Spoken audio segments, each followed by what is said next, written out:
Hello' everyone, আজি গৈ আছোঁ মই এংগেজমেণ্ট পাৰ্টি এটাত, মানে কাৰ এংগেজমেণ্টত গৈ আছোঁ আপোনালোকে সম্পূৰ্ণকৈ ভিডিঅ'টো চালেহে গম পাব। আৰু যিহেতু বাহিৰতে দিছে, আমি আহি পাই গ'লোঁ লোকেশ্যন, আৰু দেৰি হোৱাৰ কাৰণে জানেনে ফোন কৰি মানে গালিয়ে দিছে। আৰু এয়া চাওক, ফাইনেলি আমি শিখাৰ এংগেজমেণ্টত আহি পাই গ'লোঁ। মই তাইৰ কথাই কৈছিলোঁ। আৰু চাওকচোন, তাইক ইমান দেখিবলৈ মৰম লাগিছে। আৰু এইফালে এয়া কইনাক আঙুঠি পিন্ধালে আৰু কইনাও পিন্ধালে দৰাক, আৰু ধুনীয়াকৈ হৈ গ'ল অনুষ্ঠানটো। আৰু চাওকচোন, দুইটাকে ইমান মৰম লাগিছে। সিহঁতৰ যাতে সদায় মৰমবোৰ এনেকৈয়ে থাকক আৰু দুইটাই যাতে ভালে থাকক। আৰু এইফালে চাহ খাই আছিলোঁ, এইফালে দৰা কইনা আকৌ বেক চাইডে ফটো উঠি আছে। আৰু এজনী চাওক, মোৰ কাজিনে হয় তাই মানে ইমান লাজ কৰে নহয়, মানে কেমেৰাটো ওলালেই মুখখন থাকে। অনুভৱ আছে আৰু ভাল লাগিছে। ভ্লগটো চালে গম পাইছে চাগে, যিসকলে চাইছে। অকণমান ভয় লাগিছিলে বাৰু, এতিয়া নৰ্মেল হৈ গ'ল।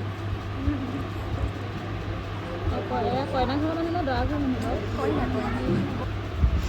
এইফালে খাবলৈ আহিলোঁ। এয়া চাওকচোন, আজি বহুতকেইটা আইটেম আছিলে, মানে মাছ আছিলে, মাংস আছিলে, কণী আছিলে, পনীৰ আছিলে, মানে গোটেইকেইটা আইটেমেই আছিলে। আৰু জানেনে ইমান গৰম লাগিছিলে নহয়, কিন্তু কি কৰিব, উপায়ো নাই। চুলিখিনি যিহেতু মেলি আহিছোঁ, মানে অশান্তিও লাগিছে।